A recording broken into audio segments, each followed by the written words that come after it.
Welcome to podcast number 2, Bowls England podcast. I'm here with esteemed player and high performance director for Bowls England, John McGuinness. Welcome, John. Thank you very much for joining us.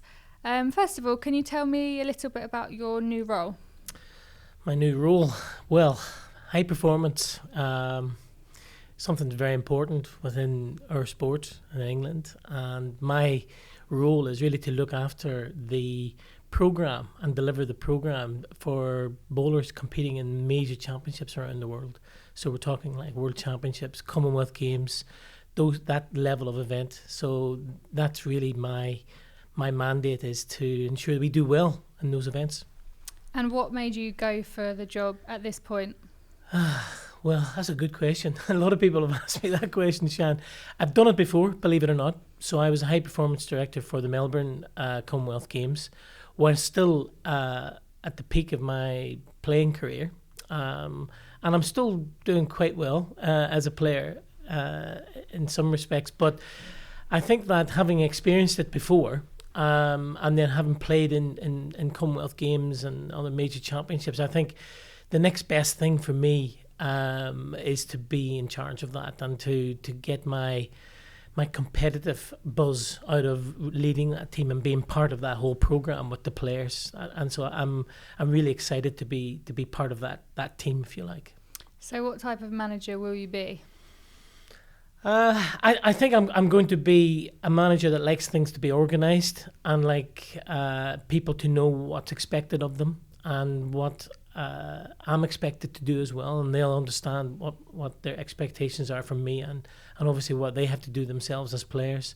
What it means to play for England and what it means to represent England is really important. I've been lucky enough to represent England over the past 20 years.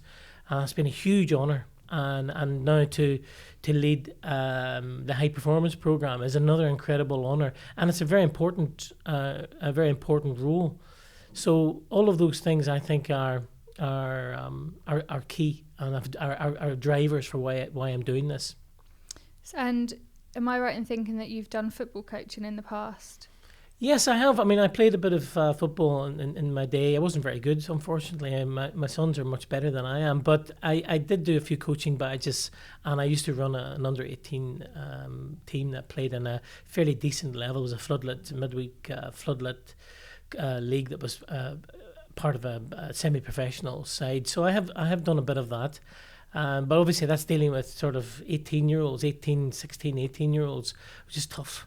But really enjoyable. Really enjoyed those years when I did that. Now, it was difficult having to combine running a team like that and having to still play bowls and still do the things with my family that I have to do and my work. I mean, these are all challenges that people who play sport have to overcome.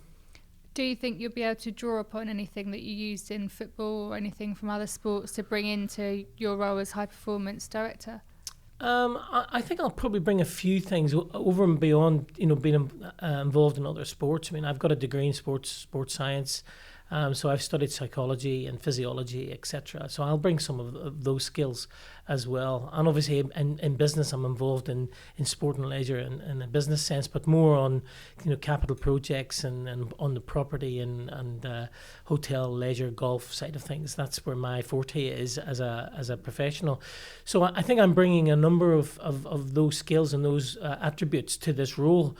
But from the coaching point of view, I think there are some similarities from the point of view that whenever I ran that team, selection was a key aspect of that. Having to choose a side every week, and I have to say that choosing teams to go and play in major championships for England is probably the hardest job that I have. And of course, I've got lots of really good people around me advising me on that. But having to select people and leave people out, more importantly, is really tough, because a lot of the people that I'm leaving out are people that I know really well. They're all top class players, and it's a huge disappointment to not get selected to go and play in a major championship. So that's a bit of the role that I really don't like, if I'm being really honest. and I've had to do that already, obviously with the World Championships coming up in a few weeks' time. So you took over, John Bell was the previous high performance manager for the team. Big shoes to fill. Huge. Did he give you any advice? Of course. John, he's been my team manager ever since I've been inside. And, an incredible character, incredibly knowledgeable guy. As you say, huge shoes to fill. I chatted to John about, the challenges of this role.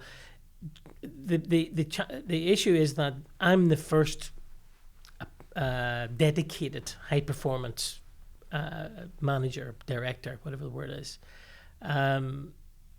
John was always sort of team manager, and then just for the Commonwealth Games became high performance director. So it was a little bit bitty. There wasn't any continuity with it.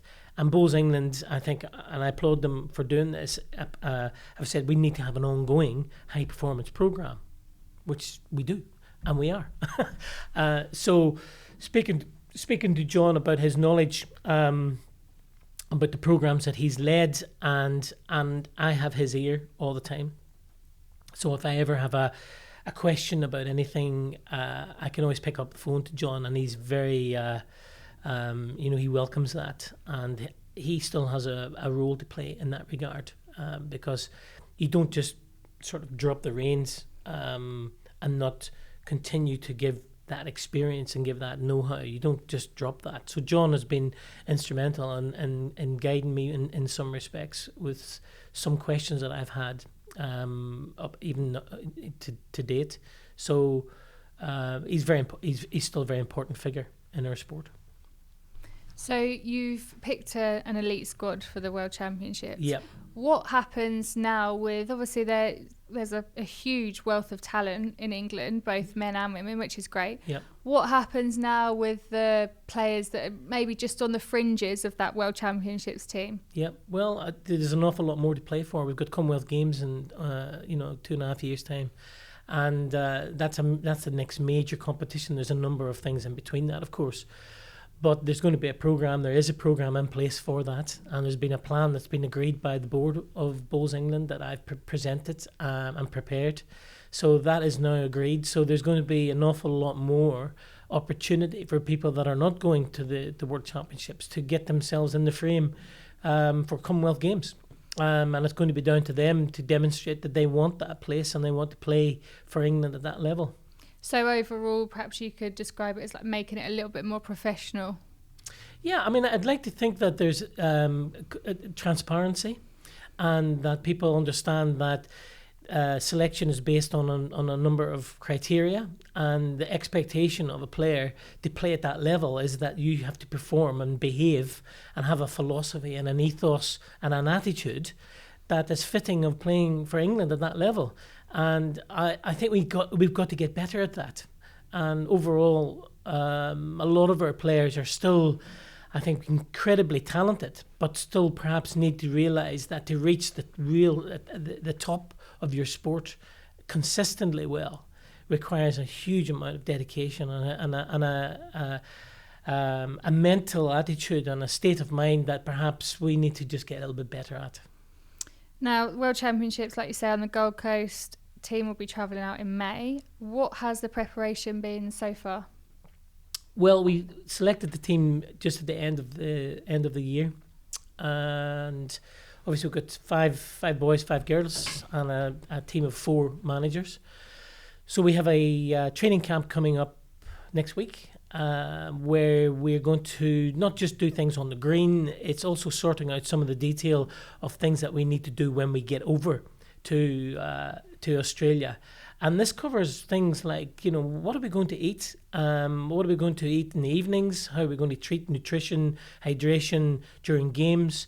How are we going to deal with the debriefing side of things? How are the management going to liaise and interact with the playing units? What's the do's and don'ts there? And a whole host of other stuff that I think we need to make sure we have complete agreement and clarity as a team before we go out. What would you say out of all of those things are the biggest challenges that you're going to face? I think the biggest challenge for going to a place like Australia before for a major championship is, people becoming acclimatized, obviously, to traveling that far, and obviously being able to becoming familiar and acclimatized to the playing conditions. Many of the players that are going out have played in the Southern Hemisphere before. But it's outdoor bowls, so the greens, the conditions of the greens can change depending on the weather. So people think that every time you go to Australia, the greens are going to be flying, like this table. They're not. They can. Sometimes they can be, heavier than you think. So we've got to be prepared for that.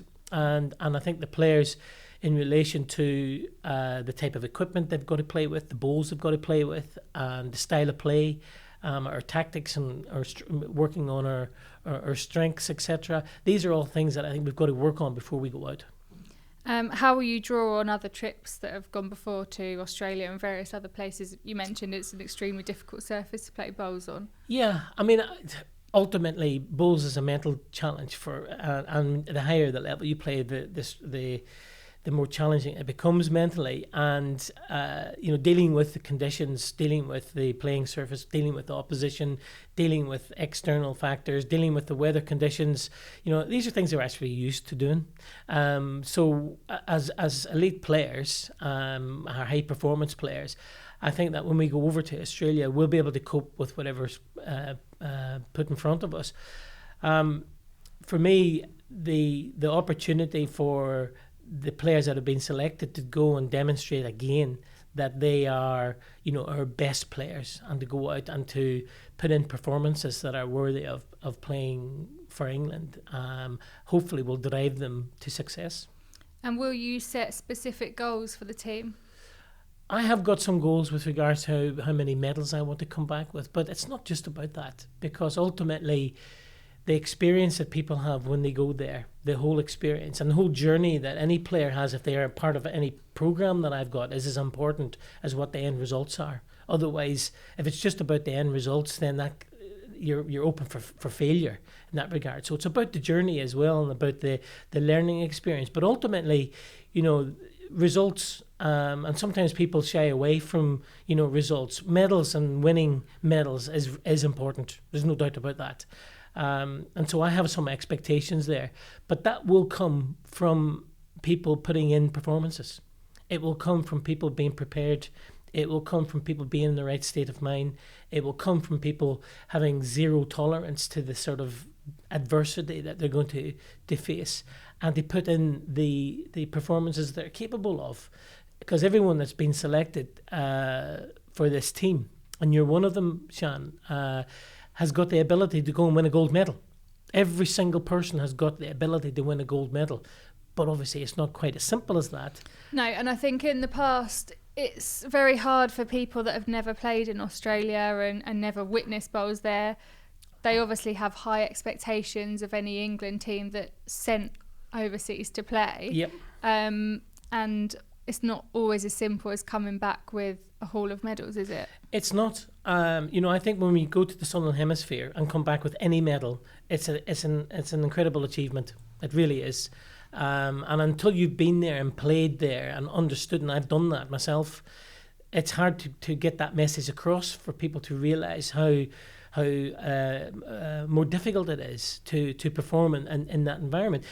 Similarly to Australia, for example, using them as an example, but say Australia coming to the UK to play in major championships, I've got not so good a record. Yeah, same issue, but in reverse, isn't it? Yeah, so, and they're actually doing something about that because they've been coming over now for the past couple of years, and getting their players familiar with the playing surfaces at Leamington, and I applaud them for that because they want to do well, and they're investing in that and coming over each year, and we've played matches against them, and hopefully we'll play again this year against them, and I think that's the right thing to do.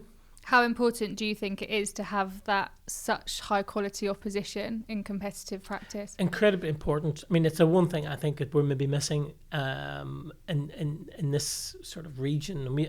And to be honest, I think we're missing a trick because we've got Scotland and Wales and Ireland and the Channel Islands on our doorstep. A lot of other countries like Australia and New Zealand don't. you've got to travel a long way to go to play New Zealand from Australia. We've got these countries on our doorstep, and we probably don't play against each other in high-level matches enough, in my humble opinion. The internationals would be very different, 24-man team. Completely. What's the reason we don't play those countries more then? Money? A bit of that. I mean, I think the way the sport's structured at the minute, we have too many competitions. I understand why, financially, why we have competitions. I don't know of any other sport where you play more competition than you practice. Name me another sport where you do that. So that has a detrimental impact on high performance. It's as simple as that. So we need to probably work on quality rather than quantity. But that's a real fundamental that I think the sport has to address. So do you feel that players should be more selective over what they're playing in? Yeah, I think they have to. They're put under a lot of pressure to play for their club and their counties, etc., and various other competitions, and rightly so, because they wouldn't be playing international bowls unless they, supported their club and their county. So that's really important. But at the same time, you can't do everything because there isn't enough time. There's no, I think that one of the key aspects of any program that I'm putting together for high performance is going to be about managing the player, and about the challenges that a player has with regards to managing their home life, and their family, their professional life, because we're all amateurs, and that most players have got jobs and have to provide food and a roof above their head, and then managing your other interests in life, outside of bowls, and then the bowling bit itself. Now, when you put all those things together, that's a big jigsaw to try and solve. And we don't really look at it from that point of view, and we need to. How long have you been bowling, John? Now, that's a good question, because it's slightly complicated, Sian. Thought it might be. I started playing bowls in Northern Ireland, as you can gather from the accent. I'm sure people are saying, well, it's an Irishman doing managing England, eh? But the reality is I started playing bowls in Northern Ireland. My parents played bowls in a little place called Limavady. And I started at the age of 11, and I played right up until I was 18. At 18, I came over to England and went to university. I'd been capped for Ireland when I was 18, and I had won the under-25 singles title twice in Ireland. Beat David Corkle in the final once. I've got to throw that one in. David Corkle, who's a legend in our sport and obviously commentates in a lot of the indoor matches. I've got to tell you about that game, by the way, against David Corkle. So this was a final in a place called Belmont in Belfast, which is now where they hold the internationals. And I turned up with a borrowed set of woods because my woods weren't stamped properly. A borrowed set of shoes because I lost my shoes or they had holes in them or something. And ramshackled sort of gear. Went out to play against David Corkle, who in those days was the sort of leading player in Ireland. How old were you? I was 16, I think. Right, so he was someone that you would have looked up to. And he was a lot older than me, by the way. I just want to make just that point. That in, I just want to throw that out. A lot older than me. And so I went out and played David, and he was he was a professional. I mean, the way he warmed up and the way he prepared and the way he applied himself to the sport, lots of people could learn a lot from David Corkle in that regard. So I went out and started playing this game, and the first few ends I was getting hammered. I think I went 10-0 down, and there was like this murmur, big crowd in those days watching those games. There was this murmur around the green, obviously saying, oh, this will be over in a few seconds. And anyway, I came back and won the match, which again, it was just was the, in those days for me to win something like that, coming from where I came from, my little club in the provincial towns in Northern Ireland was quite a big thing. So I hold fond memories of that particular victory. So you came over. Where did you go to university? So I went to university. It's now part of Burnell, so it's West London Institute. I did a degree in sports science there. Played football for the college team. We won the British colleges 3 years in a row. And during that time, I gave up playing bowls. And you I didn't cross your radar at all? I tried to get involved playing bowls indoors at Cambridge Park because that was close to where the college was, but it didn't work out, and I gave up for 10 years, effectively. And then I came back playing again when some guy at Christmas time asked me if I was still playing, and I said I hadn't played for 10 years. And I came back and went to my local indoor club, which was in Maidenhead, Desborough, Maidenhead, and I walked in, nobody, and didn't say I had been an international, didn't say that I'd won under 25 titles. I just went and played, had a beer, and joined the league team. And then obviously played outdoors the following season, and then started to win things and got into the England team in 2000. And have been there ever since till now. How different was it playing at Desborough than it was when you were playing in Northern Ireland? When I played in Northern Ireland, it was outdoor bowls during the summer, and then in the winter time, people played short mat predominantly. The only indoor arena in Northern Ireland in those days was at Shaw's Bridge in Belfast, so that was too far to travel. So people tended to play short mat bowls, which I did, and really enjoyed that. So coming to play indoor bowls at Desborough was a bit of it took a bit of getting used to, but I really enjoyed playing indoor bowls and still do. So when did you go outdoor as well, straight away? Yeah. Yeah. And you played where? At Gerrards Cross, which where I still play. Still where I'm playing still now. a member, yeah. So what happened? What was the journey? Because obviously you got into the internationals here as well. What year was that? 2000. I got into the international team in 2000 and been there ever since. So I think it was because we won the fours in 1999 and we'd won the fours in a kind of a emphatic way, and the way myself and my longtime friend and now manager of the England team, Kirk Smith, so both he and I won the fours back in 1999, and then I've won it again this year. 20-year gap, gives everyone hope, right?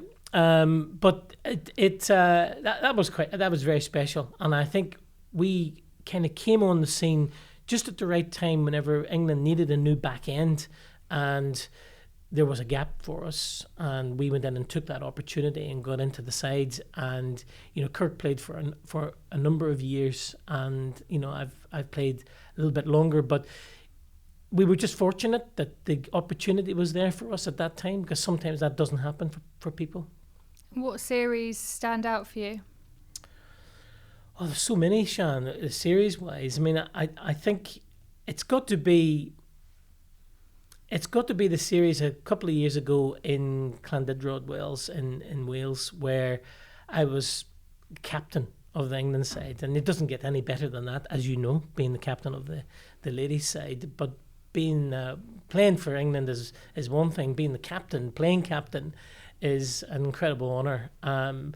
But we won the series there in a dramatic fashion. We were down the whole game against Wales, the last game, and it was a winner-take-all. And we won. We were 20 shots down, I think, with 3 ends to go. 20 shots across 6 rinks. Yeah.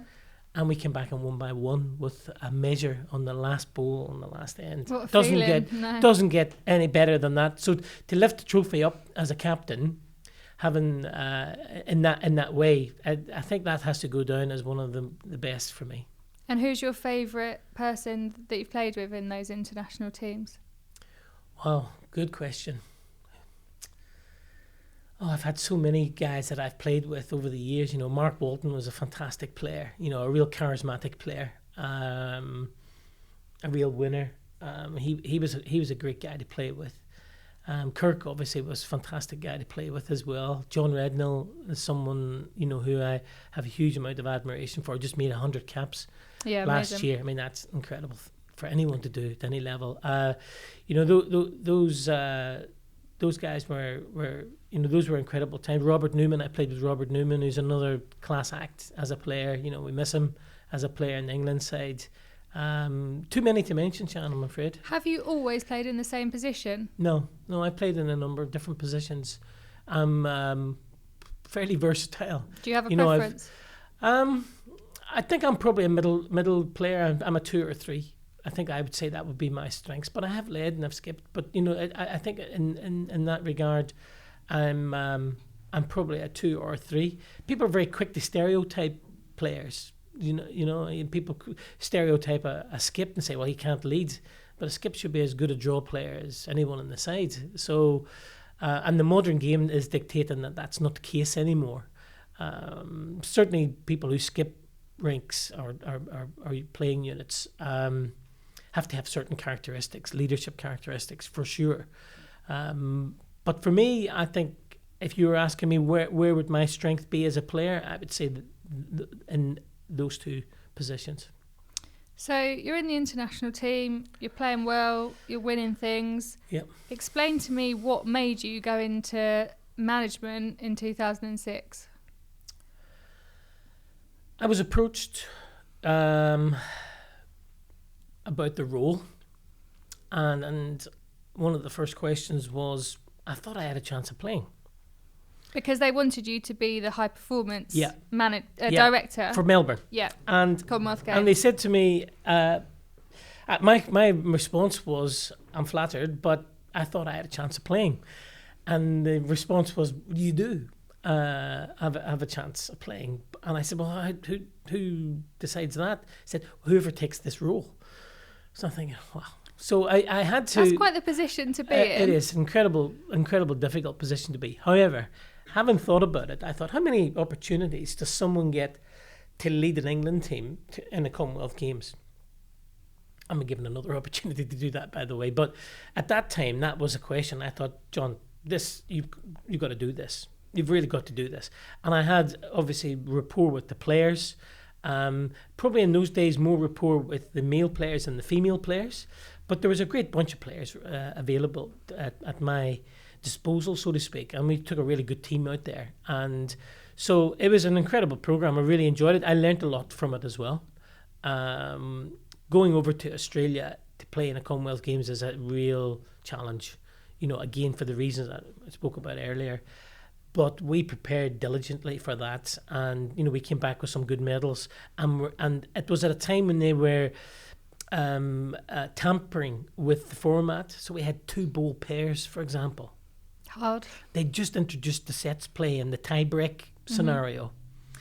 So they were experimenting at that particular point in time. So it wasn't a good time to be, involved, so to speak, because of all that turmoil. But we coped with it, and we did quite well. But it was Australia, and it was tough. But how hard was the transition for you, not just a bowler, but a really good bowler near the top, to then management? Well, I think after that, I decided not to get involved in the next one, and I wanted to play in the next one, and didn't make the team for Delhi, but I made the team for Glasgow and won a silver medal in Glasgow. So I guess very unusual circumstance, because normally what happens is you don't take on that kind of role until your playing career is finished. Exactly. I even took on this role before my playing career is finished, because it's not finished yet, by the way. It might be finished playing at the very top level, so I'm not going to play in Commonwealth Games or World Championships anymore. But, I still have playing aspirations. But I don't believe that should be in conflict to what I'm doing on the high performance side. Tell me about the Commonwealth Games in Glasgow for you. Incredible experience. The whole preparation program, and obviously the games themselves. They did a brilliant job. The venue was spectacular, Kelvin Grove in Glasgow, and we came very, very close. We lost out on a crazy sort of situation where Jack got into the ditch and running along, going out in the triples for medalling, and probably could have won gold medal there. It was that close. And then obviously to win the silver medal in the fours was fantastic feeling. And at that level, to win a medal in something like the Commonwealth Games and be part of that whole experience, because when you play for England in bowls in the Commonwealth Games, you really do feel part of a bigger team, a bigger England team with all the other sports, and that's quite special.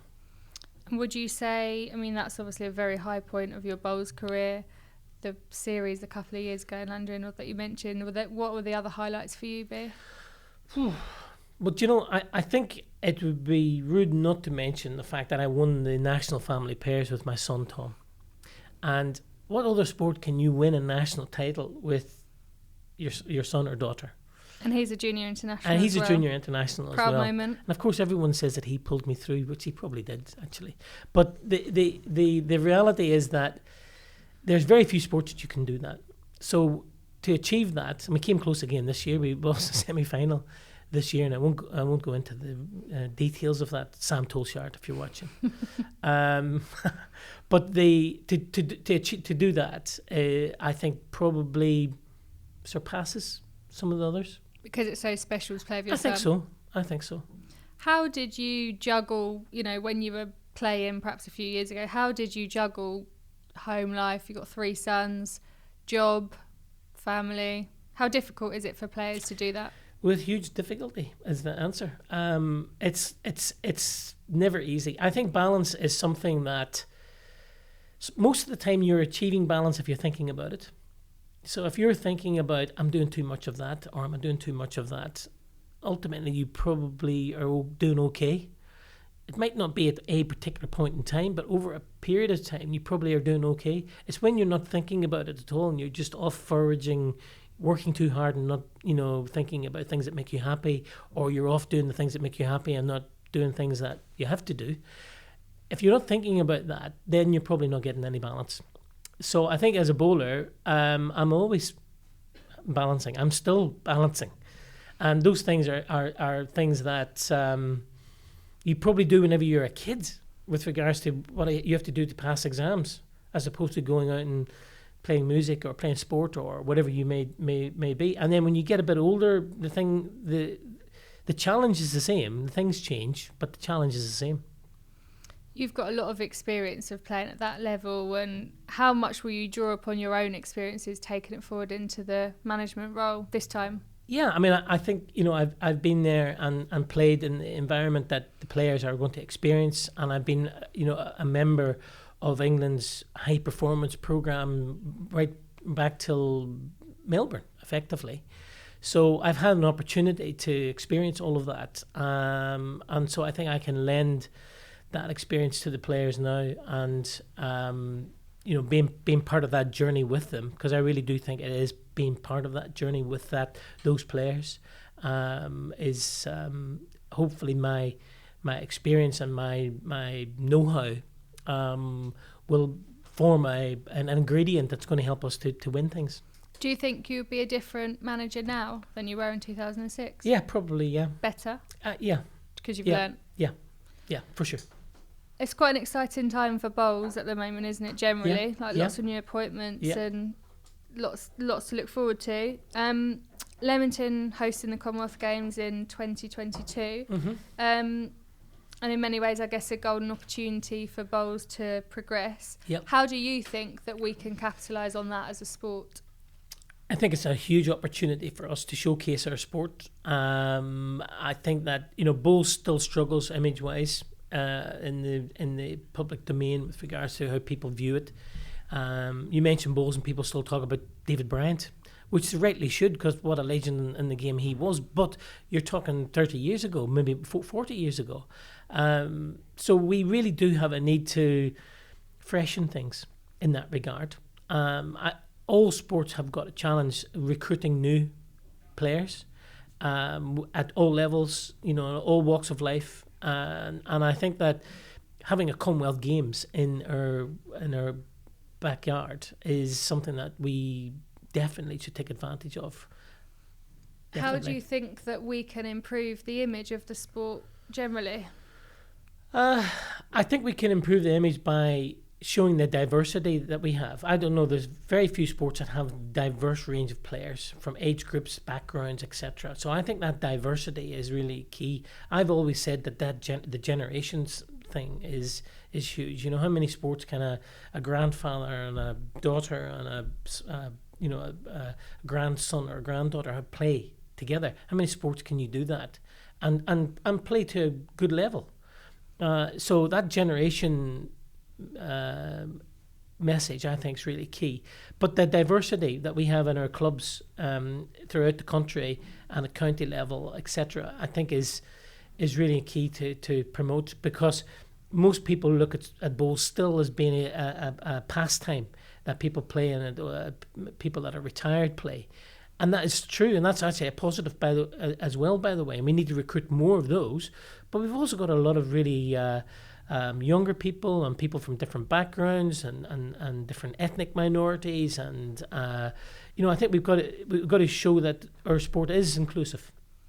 Do you think that bowlers, perhaps the more high-profile bowlers, could be doing more to support and promote the game? Definitely, Sian. I mean, it's in my high-performance plan.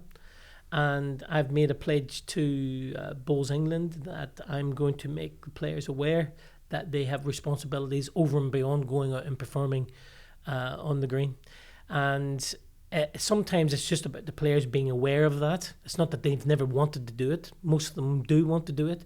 You just need to help them, remind them and guide them towards doing things like that they can do more things in their clubs and in their counties and their local environment to help promote the sport. And we definitely have to do that in the lead up to the Commonwealth Games.